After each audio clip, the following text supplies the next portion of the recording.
What blackjack rule variations requiring strategy adjustments? Imagine sitting at a blackjack table where everything seems familiar, but then you notice subtle rule changes. These small differences can really shift how you should play your hand. Knowing which rules impact your strategy can make a big difference in your results. One major factor is the number of decks used in the game. If you're playing with just 1 or 2 decks, it's easier to keep track of cards and predict what's coming next. In these games, you might want to double down more often or split pairs more aggressively. But if the game uses 6 or 8 decks, like in infinite blackjack, your advantage drops a bit. That means playing more cautiously and sticking closer to basic strategy is smarter. Another important rule is whether the dealer hits or stands on a soft 17. A soft 17 is a hand with an ace counted as 11, plus other cards totaling 6. If the dealer hits on soft 17, the house edge grows. So, you should be more careful with hands like standing on 17 or 18, because the dealer has a better chance of improving their hand. The option to surrender also changes how you play. If early surrender is available, you can give up half your bet before the dealer checks for blackjack. This is rare but very helpful when you have a weak hand against a strong dealer card. Late surrender, which happens after the dealer checks, is more common.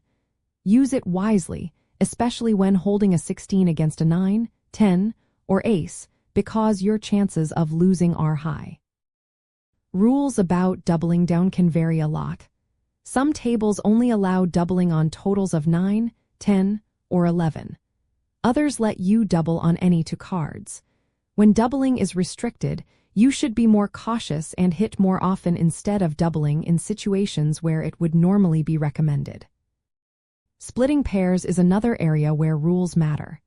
Some games allow resplitting pairs, while others do not.